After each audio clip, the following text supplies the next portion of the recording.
I am very excited to welcome our next set of presenters. So let's go ahead and welcome Teresa. Hi, Teresa. We're going to welcome Agatha. Hi, Agatha. And finally, Dr. Cadet. Welcome, everybody. I'm going to turn it over to you.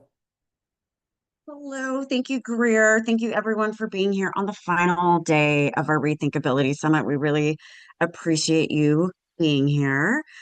For those of you who may not know, my name is Dr. Akila Kadei.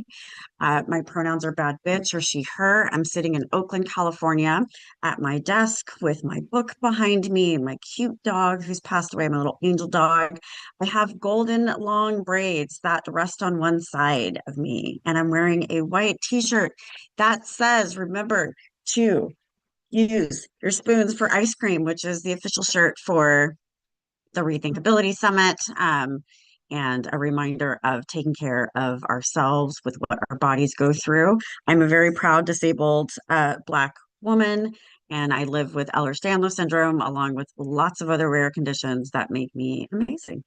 I am thrilled to be your facilitator today for this great conversation on mitigating AI bias and accessibility, and I want to tell you a little bit about who we have on deck, and they're going to share some image descriptions along the way too. So first we have Agatha. She's the founder and principal consultant for Resonate HR, where she helps US and multinational companies build equitable, people-centered workplaces that drive business and community impact. Over a decade of partnering with organizations on equity-based initiatives and 6 years as an HR consultant, she has authored frameworks including the race of psychological safety, culturally responsive evaluation, design, and HR, and foundations of mitigating AI bias. Agatha is also a Harvard Business Review contributor and former human resources instructor at this little university called Cornell. Next, we have Teresa. She's the founder of People Power AI and author of People Powered by AI, a playbook for HR leaders ready to shape the new world of work. For over 25 years, Teresa led the HR function from coordinator to CHRO, so Chief HR Human Resources Officer, and she has spent the past 3 years educating and supporting HR leaders to build people first, AI forward workspaces. An expert in AI for business, Teresa is an adjunct professor for AI as well as HR management at CUNY and CCNY in New York City. So before we get into this really great discussion, Agatha, I would love if you could share an image description for our audience. You're on mute. Thank you, Teresa. Okay, let me start over. I am a Black woman with Black and brown hair. I have a green cardigan over a yellow blouse. My background is predominantly white. You may be able to see a little plant up on the right-hand corner of your screen and part of a TV screen on the left corner of your screen. Thank you, Agatha and Teresa. Hi, everybody. I'm so appreciative of being here. I am a she, her. I am ADHD plus. And I am sitting in my office, which is on the second floor of my 1920 stone home. I have a blue sweater on. I have clear glasses that help me, my 51-year-old eyeballs, see the things they need to see. I am Caucasian, a female, 51 and proud. Behind me, I have a neon sign with the name of my business, People Power AI.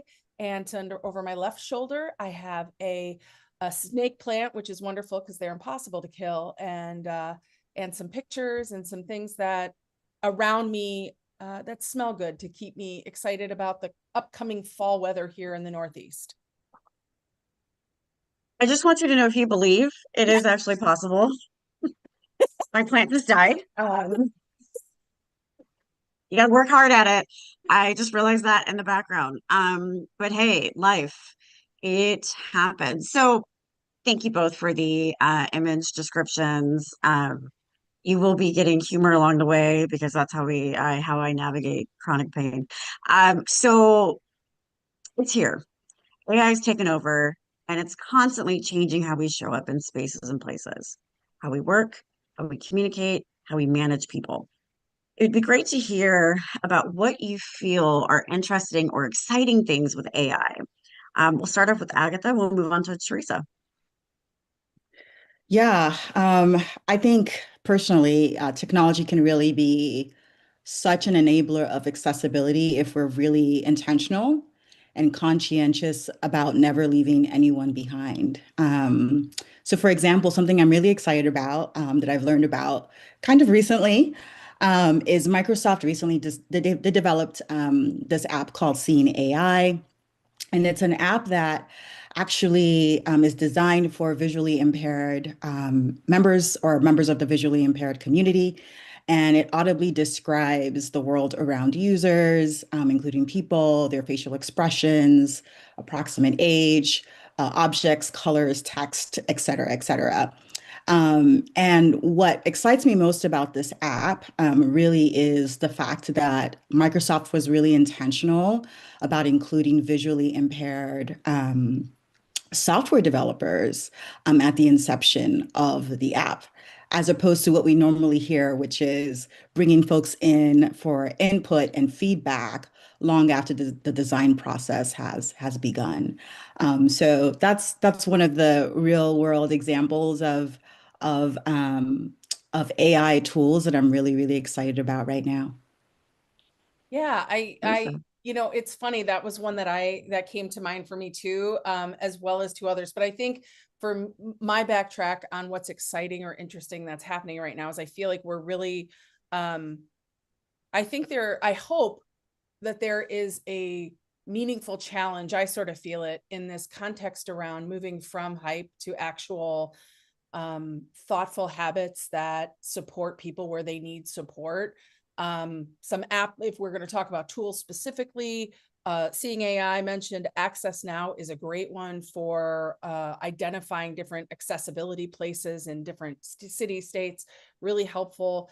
And then for people like myself, tools that are able to help me manage the overwhelm that sometimes comes when I have a lot going on. So there's a great tool, Goblin AI is one.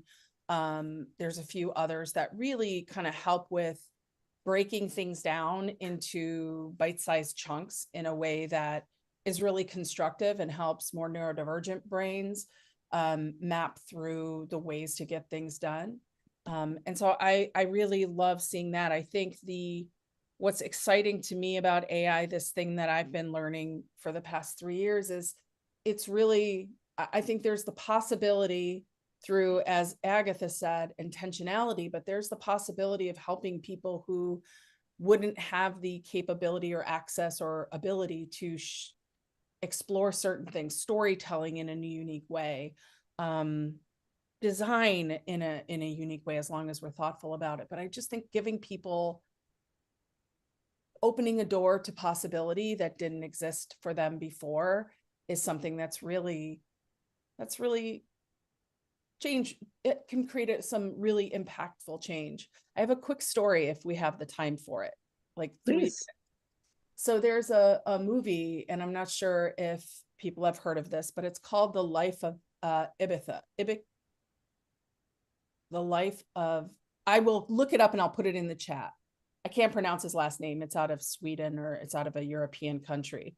But this movie is about this young man who's confined to a wheelchair, disabled his entire life, and how he was able, through the use of technology, to form relationships that his family never knew he had created. And his family, the story, this documentary takes us through his parents' experience of grieving for the loss of their amazing son, their own guilt around having a son that was never able to fall in love or develop these relationships. And they find through the weeks after his passing, the droves and droves of people that he'd been able to build relationships. He'd had a love relationship.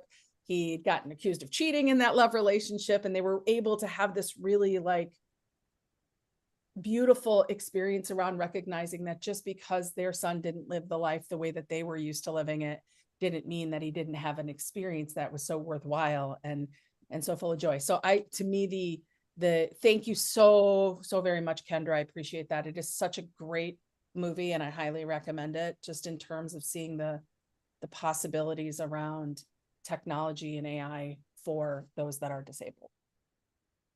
I love that. Something to do for folks who want to Netflix and chill. But the storytelling is really important to chronically ill and disabled folks. So, Teresa, I want to stick with you because how are you seeing leaders use AI in workplaces? Are you seeing it in ways that are helping? Are you seeing it in ways that are hurting? Tell us a little bit more about that. Yeah, from what I'm seeing, I think that we're still in a learning curve in sort of figuring out, where does artificial intelligence and the tools within AI, where and how do they fit? How do we maintain a humanity and a really deep focus on human leadership in spite of, the concerns around AI? I think where AI is helping, for me, I put it into three specific categories. One being efficiency, but I don't think that's and I think that's one that most people target in on, but I don't think that's the most critical or the most important one, but it is a valuable one nevertheless. The efficiency to get things done, to streamline processes.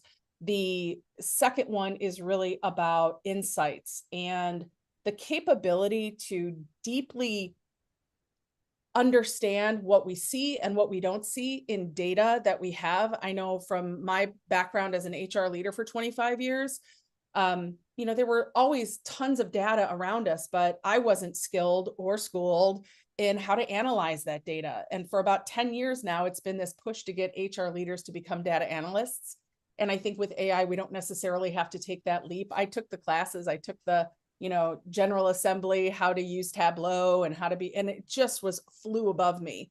And so I didn't really get into it. Now, using tools in a thoughtful way, that doesn't mean taking all of your data and plugging it into ChatGPT.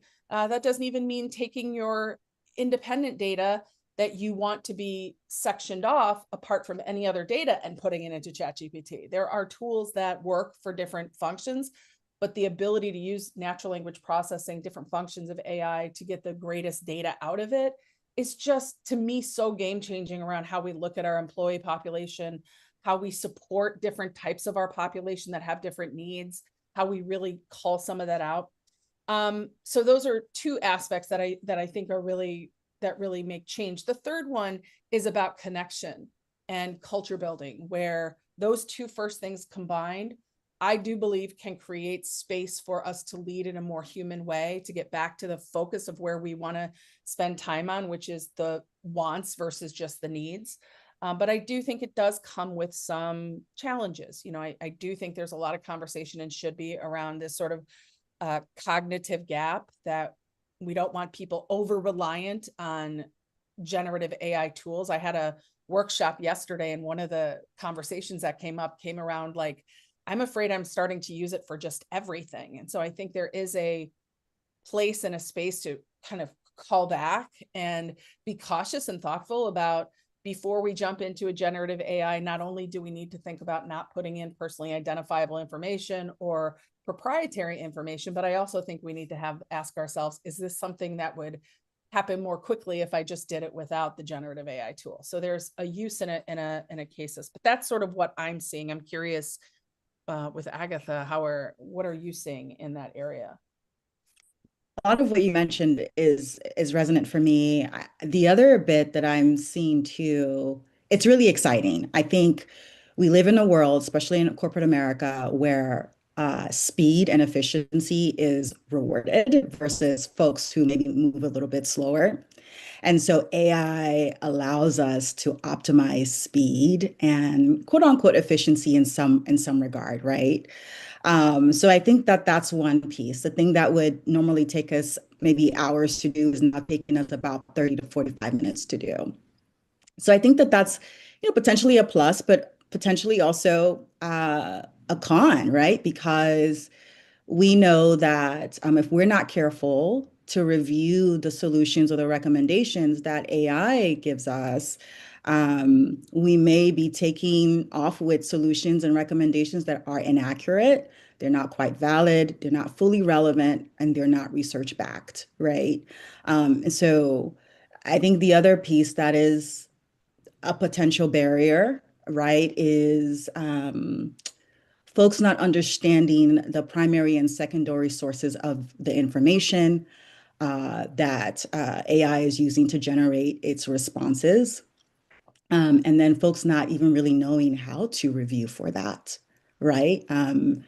Folks are on different knowledge and awareness levels when it comes to how to review research data for validity, accuracy, and relevancy. So those are just a couple things to think about. I'm excited. I use AI all the time. But because of my research, my deep research background and work as a program manager and now as an HR consultant, I'm very wary about making sure that the data I'm using is really accurate and it's something that folks can actually really use and so on. Yeah. That's where I think it's Yeah.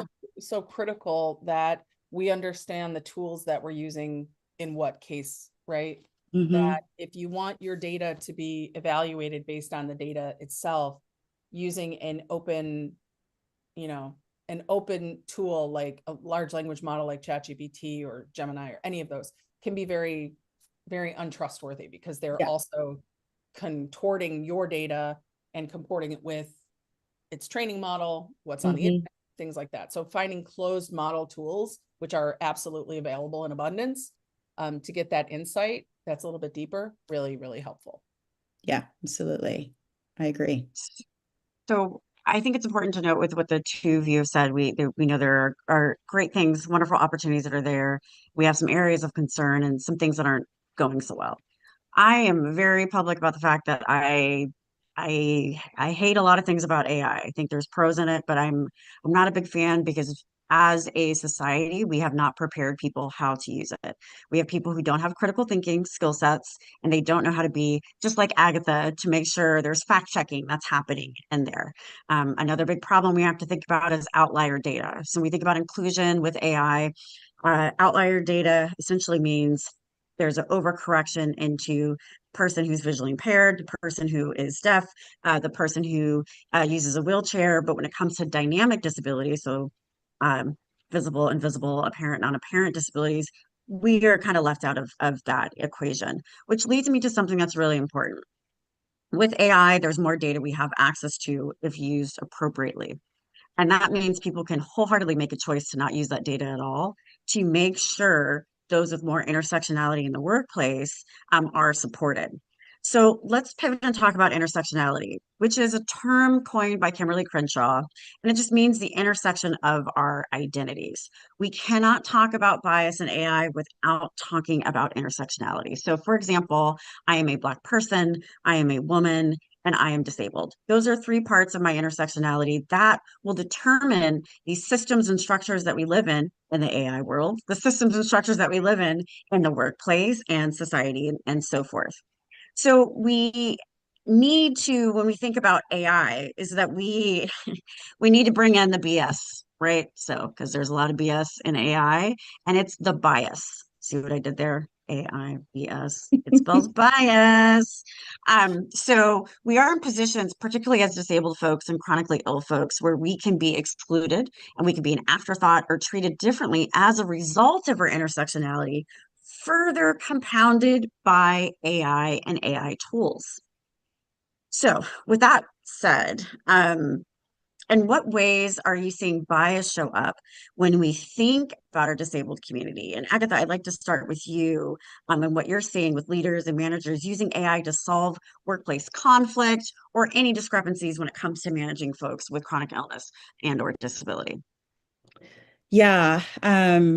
So one of the ways that first of all, thank you for providing a lot of that background around intersectionality, because I think there's still quite a number of folks who don't necessarily know what intersectionality means and how that shows up. And so kudos to Kimberly Crenshaw for her work. One of the ways that I've seen leaders and managers use AI to solve workplace conflicts is when managers have neurodivergent direct reports, particularly those with ADHD or those who are on the autism spectrum. And we're beginning to see that more and more adults are late stage diagnosed with ADHD. And, while getting that diagnosis can feel really relieving and provide a path for better understanding their long-standing challenges, they're often still discovering their own accommodation needs, right? And oftentimes managers are going to folks who trust them with their disclosure. They're going to these individuals and saying, "Tell me what you need in terms of support." Um, and sometimes that's still not working, right? And so managers will turn to AI, and kudos to a lot who have learned to be empathetic in their approach. But there's still a lack of adequate technical training for managers, senior leaders, and HR leaders on how to make team interactions, work assignments, office space design, et cetera, accessible to ADHD individuals and individuals with other non-apparent disabilities. This We are doing real-time technology here. So I'm sure Agatha will hop back on. In the meantime, there is a great comment in the chat. Agatha is coming back. There she is. Okay, great. Agatha, I'm unmute. Yep, perfect. so sorry about that. I No, apology rejected. It's Tech like the does what it game had wants to been do. Keep figuring going. out Yeah. as we could have. Anyways, I don't know where you all what you all heard last. What did you hear me say last? I'll ask that. Apology rejected. Um, you were getting into the part around intersectionality, how it's showing up in the workplace. I don't remember exactly what you said, Okay. because me, but No, keep no. going. Just get back into it. I think you were talking about how some people like myself are just getting their diagnosis of Yep. ADHD, things at a later age, and so Thank how you, Teresa. managers are going to these tools to get insights on how to support, but those tools are perhaps negligent or certainly less skilled at how to do that. So maybe they're not getting the right instruction, plus the training required. Now there's a full summary. I was listening. Yes, thank you, Teresa. I'll come back. Oh my gosh, I love you so much. Yeah, so it's created a sort of like conundrum, right? Like, adults are saying, here are the supports that I need, but they're still on their journey of self-discovery as well, figuring out exactly all the supports they need themselves. And then managers, are doing their best to provide those support systems in an equitable manner. Um, and still sort of like hitting this wall. And so a lot of them are turning to AI to sort of help them solve these conflicts or issues within their teams. And so the three huge problems will arise when they do turn to AI. Number one, potentially managers, when they're prompting AI, they may not recognize biases and stereotypes that often affect late diagnosed ADHD adults, especially with regards to intersectionality. So, how a dark-skinned Indian woman with ADHD weathers a particular team conflict differently than a white woman with ADHD, for example, and how all of this impacts how they show up at work, right?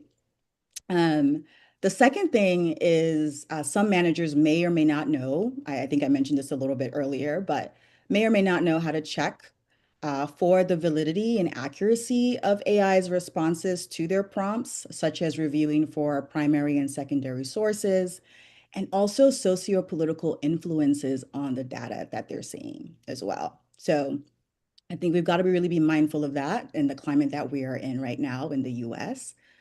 And then number three, there's a low volume of extensive research on late stage diagnosed ADHD adults compared to childhood or persistent ADHD. And then to bring in the intersectionality lens too, there's a larger amount of data around for young white males with ADHD and autism than it is for other identity groups. So There's quite a few issues, right? When managers turn to AI to begin to help solve some of their problems or the issues that they're seeing. And it's all about being very strategic and figuring out what the right way forward is. And I always say, we can train these models to be what we want them to be, right? We shouldn't assume that um, if we provide objective prompts, that they're going to provide an objective response. We shouldn't assume that, especially because we don't know fully who was behind a lot of the designs of these tools. We don't know how diverse those teams were. We don't know the lens of review that went into place as they were designing these tools and models. So we have to make sure we do the training for these models, and that includes, building with your AI model a bias interrupter, like training them on that for specific issues. It's possible to do that. So I think that that's one of the ways that we can begin to combat these issues. Um, I think taking trainings on how to review data for validity, accuracy, and relevancy is really important, and how to review research data with the diversity, equity, inclusion, and accessibility lens is also important as well, so that you're not just taking whatever is coming out of a peer-reviewed journal and thinking that that is necessarily gospel. So yeah, so there are different layers to this, but really it's just being really important and being keen on, if I'm going to turn to this model for a potential solution that I'm going to pick up and actually use, I need to make sure I'm doing my due diligence on the intersectionality and bias upfront. Yeah, I think there's an important to add to what you're saying comment in here, and thank you, Teresa, for following. I was in the chat, so I was trying to do too many things, but there's an important comment in here that talks about the amount of white men that are designing these AI tools, these large language models, and so forth. So when we talk about AI bias, intersectionality, we have to acknowledge that there are a lot of heterosexual, cisgender, non-disabled white men or AAPI men who acclimate to white dominant culture. And white dominant culture is how we uphold values of white supremacy, where even the white guy who may be a person with disabilities is not valued as much as the white guy who has none of those things. So we don't have to guess about who's doing it. We know it's happening because a lot of what happens with AI is that we are the afterthought as those who are oppressed groups. So BIPOC, Black, Indigenous people of color, LGBTQ plus communities, people with disabilities, and so forth. So we know that's the reality. It's more so how do we adjust with the bias, which you pointed out wonderfully, um, Agatha, with thinking about that research and the socio-political bias that shows up in those areas. I'm not going to be the one who's going to sugarcoat and be like AI is great when essentially it is just white supremacy, but more technology. It's just at your fingertips. But there can be a lot of positive things that happen as a result. So I'm curious to both of you, and I'd like to start with you, Teresa. What does equity look like with AI and accessibility? Are there any examples that you can share? Again, there are great things that are there, but we have to be mindful of the current situation. Yeah, I think that, I'm going to kind of play off, add on to what Agatha was talking about before. And I think one of the biggest challenges is that the creation of these tools, again, this is not like mind-blowing insight today that it is predominantly white and men that are creating these tools. And I think that as a woman who is very invested in the impact these tools are going to have on our lives, all of us in some way, shape, or form, being a part of conversations like this, I think number one, from a visibility perspective, to have three females that are neurodivergent, that have unique backgrounds, that are talking about this, about the importance of AI, but also the fractures in AI that exist right now, and how do we start to break down and create better systems. I think part of that is understanding them and education, understanding how companies are going into the process of supporting their employees to validate the use, but also challenge the tools that they're using when they do spot those biases in responses or discriminatory responses that they're getting. Like, how are employees being educated, trained to spot those things? I know we have a few frameworks that we're going to be talking through, which I think is really important. But I think predominantly it is the tools. We talk about managers not being educated on how to support neurodivergent or disabled employees. I don't think managers are very well trained on managing any employees right now. I think there's a lot of education that needs to go into that. And in my ideal world, the time that is saved in some part can be transferred or transitioned into supporting individual managers, leadership teams on how to welcome and support a variety of different employees and the values that those employees bring to the table, or the value that they bring to the table in a unique way that is different from your cis white XYZ employee. I think when it comes to AI and the use of those tools, a big part of that is this is such a trope, but you get in what you put out. And I'm not a huge fan of like, here's a whole prompt library you need to use. But one of the things people do need to understand is the more context we provide our tools, the better those responses are going to be. And what, unfortunately, through the past 30 years of time, 40 years, we started our process of learning through long form education, right? Books and articles and magazines and newspapers. And over time, over the past 20 years, we've gotten into this space where we don't even really need to read or absorb anymore, at least through and today we're in this space where about 40% of people take what comes out of AI, copy and paste it, and don't do any editing. And so I think this idea that one of the first things we need to start educating on is that you really need to understand what your outputs look like. You need to at least take the time to read them. If we're going to get the efficiency of having a tool to do some of the work for us, we at least need to read them. We need to understand that anything we put out represents us, and that all of us have a unique perspective, and that perspective is valid and important to go out and to be shared. But that tool can help. I'm a huge proponent. My day-to-day is not in equity work or DEI work. So I'm a little out of my field there.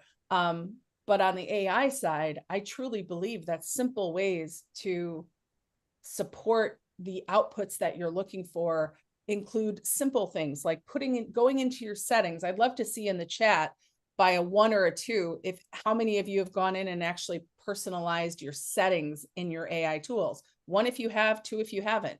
Most people haven't.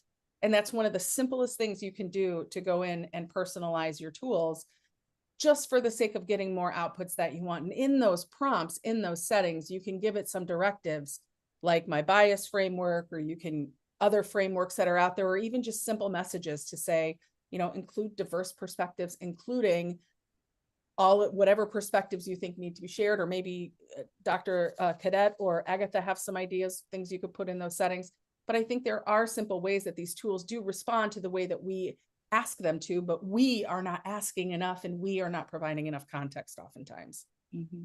So before Agatha responds, I think it's important to note that we have to build in the equity of the tools that are designed without us. I think it's really important to note. And so I love that you're sharing the tool of how people can go in and do it, but it further exaggerates and shares the reason why AI is incredibly problematic. The thing is that AI is making assumptions about how we operate when it comes to equity. Again, a lot of great things with AI, but when it comes to equity, of making assumptions. Now, assumptions can happen in real time already, and we know those patterns are happening in AI. So for example, I'm not neurodivergent. Teresa said she was. I'm an advocate of neurodivergent folks, and I don't want to accept the assumption of a lived experience that's not mine, because I'm not the expert of it, right? So this is me fact checking in real time, but you could do something similar when it comes to the different tools that you're using in AI. So passing it on to you, Agatha, what does equity look like in AI and accessibility? And are you, seeing any examples that you would like to share? Yeah, I think number one, unfortunately, I'm not seeing a lot of examples in folks being very adamant about having an equity lens in the way that they use AI. I think a large part of it is probably due to the current socio-political climate that we're currently living in the US, or maybe some folks have forgotten the importance of equity as we're working with these types of tools that were clearly built without representation of probably all of us on this panel. So for me, equity looks like training managers and team members on how to leverage AI to support accessibility and inclusion on a routine basis. We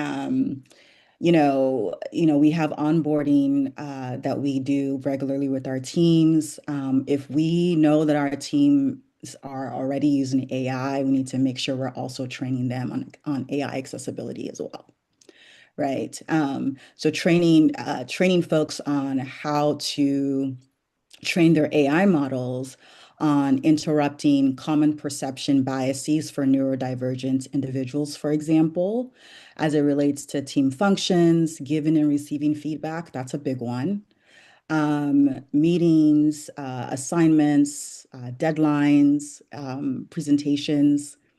The list goes on and on. There are so many possibilities, but training managers and team members on how to train their AI agent or their AI model to build a bias interrupter tool and to always provide them with valid primary and secondary sources for the solutions that it prompts them or provides them with is so vital from my perspective. Before you go, you run off and take that solution or that recommendation and begin to use it or implement it in your team. But that's sort of an example, I would say, is a way to begin to embed equity and accessibility into the way that we use AI. It's starting with knowledge and awareness, really upskilling folks, giving them real life case scenarios or having them bring real life case scenarios to the workshops and the trainings, having folks you can coach alongside with, or having communities of practice where managers meet routinely and talk about what they're learning, what's something new they've learned about AI and accessibility, and what have been some of the successes or some of the challenges, and in what case scenarios do they work best, and so on. So I believe, the sky's the limit if we really do make the time for it, in the way that we work with these tools. Yeah. Yeah, absolutely. And when we think about the current state of the world, the tools that we need, what we're navigating, there's a lot we have to do to make sure AI is working for us and not against us. So it's very clear, like just a friendly reminder.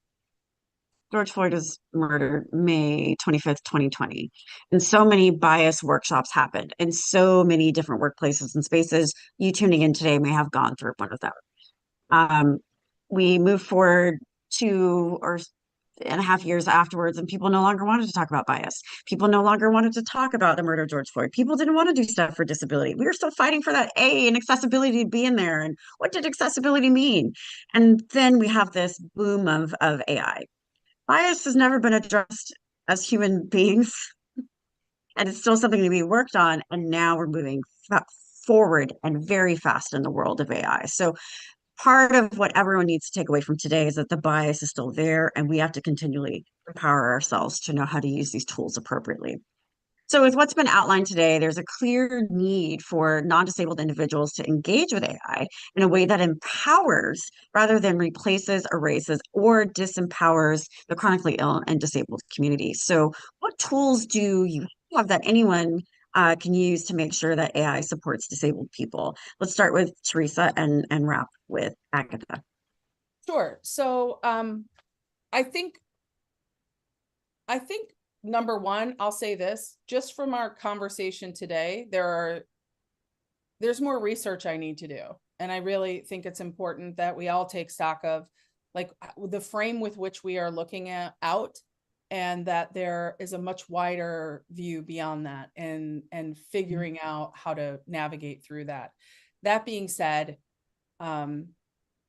I am committed in so many ways to helping the teams that I support, which are HR leaders across the world, really, in figuring out how to navigate through the use of these tools. So that might mean me supporting the baseline learning journey and recommending other people who can add value to that journey that I can't add from my lens or my picture window, if you will. One of the ways I tried to do that is through the authoring of my book. Really is the idea of getting the information in as many hands as possible. I'm trying to expand the number of hands my book is in. So I have a dyslexic version coming out, a version that will be large print, which enables it easier to create Braille, an Audible version coming out. I loved what I learned from Cindy's session just before ours. I took a bunch of screenshots on other ways, other modalities that I could get my information out to others, and really want to think about how I'm doing that with the different models. I also have a specific bias framework that really is looking at how we evaluate AI generated content on the back end. And if you don't mind, I could share my screen really quickly for a very quick screen share. I think maybe somebody also has a link to that we can put into the chat, which I can find once after Agatha shares or during Agatha. So I'm just going to share this screen super fast. This is not high tech. It's very simple, but it is literally thinking through this AI generated content that we get. Number one, what assumptions or outputs might be being made based on the data that it's trained on. So in those outputs we receive, what biased information is it basing its assumptions on? Number two, what is the impact that it's going to have? So who is helped, harmed, or invisible in the output that you see? Now, while there certainly need to be motions towards building, I love the person in the comment who mentioned, why don't we just create unbiased AI systems? I think that is an incredible concept. I have no idea how you make that happen, to be honest, because there's our own ability, as Dr. Cadet said, our own ability to manage bias is completely, we haven't like checked that box yet by any means as humans. So we got other work we need to do. But I think it's important to ask the question and to leverage the insight in the prompts and in the context that we provide to help those to support better outputs from those tools. 3, alternative review. What would this look like if I asked the question differently, or if I challenged my tool to look at this question from a different context or a different lens? Somebody who is neurodivergent, somebody who is disabled, somebody who is or differently abled. And then finally, the systems context. How is this information going to be used? And what are the real world consequences of that happening? And then I've shared, hopefully I'll get the link in the chat, just this very simple one pager. I've also incorporated into a larger version tool that will help you get some insight into maybe how you can start planning to responsibly manage your AI adoption in the new year. But I think at the end of the day, let me stop sharing. From my perspective, I continue to try to find ways to make the impact positive. And I recognize that has to be done through, an octopus's arms, dozens of arms working in concert to make it happen. Absolutely. Agatha. Yeah, thanks for sharing that, Teresa. I love that framework. So what's something that I've developed, it's called the Foundations of AI Bias Mitigation, and it really is a framework designed to help users. Ooh, the drama is back. The tool is the foundation of AI bias mitigation, which I will share in chat shortly as Agatha comes back on so that you have her tool. In the meantime, to address the question that was in a chat about, building non-biased AI tools, there are people who are working to do that. They just don't get funded. Short version, because the benefit isn't there. Again, when you look at white dominant culture, it is the hot, sexy thing, and the hot, sexy thing does not include the oppressed groups that are there. So back to Agatha, you cut out in a very wonderful, dramatic way by saying foundations of AI bias mitigation, and then you just disappeared. But I did put your tool in chat, so please take it away. Yeah, thank you for that. Again, apologies for the tech issues today, you all. My sincerest apologies. So the Foundations of AI Bias Mitigation, it's a framework that I've developed to help users train their AI models to reduce bias and promote equity, inclusion, and cultural responsiveness. I know we haven't talked much about cultural responsiveness, but that's something that's really important to understand when we talk about equity and accessibility. And it really does offer practical tools for anyone to be able to identify and address biases in the AI's outputs, regardless of their technical background. Because the other thing I don't want folks to assume is that if they ask, I think that one thing that we have to be careful is to assume that a lot of AI models don't know how to respond to a lot of these bias questions. And so we have to actually feed it the research data to pull from. We have to ask the questions in the right way. And so this framework that I've developed really does help with that. The first step is, prompting AI to identify 3 to 5 most common biases that might surface when responding to your issue or whatever that prompt is. And then also prompting it to provide you with the primary and secondary sources that it's using. That's important. And then you have to then figure out how to review for validity, reliability, and relevancy. And then you also have to prompt it to then review for socio-political influences that may be, what's the right word, minimizing the bias or the impact that the solution that AI is giving you might have. And then based on these different prompts, as you're training, basically this is like how to train your AI model to check and review its solutions and recommendations for bias. And then step 3 is prompting AI to then create a bias interrupter checklist based on these identified biases that you all have verified via research and sociopolitical reviews. And then number 4, you then prompt AI with your actual question and require it to use the bias interrupter checklist to then draft that unbiased response that you're looking for. So the way that I'm approaching this is that you don't actually put your original prompt in first. You actually just begin by, I need to train you first to be able to answer in the way that I need you to answer. And so that's what Foundations of AI Bias Mitigation does. And I'm happy to provide lunch and learns and quick, brief workshops or more in-depth workshops on this, how to use this tool or how to use this framework. We've shared that link in the chat as well for a lunch and learn with Agatha and all the tools Teresa and Agatha have shared. My tool for you is my book, White Supremacies All Around, Notes from a Black Disabled Woman in a White World, where I talk about different real life stories of intersectionality. We have to understand intersectionality for ourselves, for others, to have a better world, but also to better understand AI.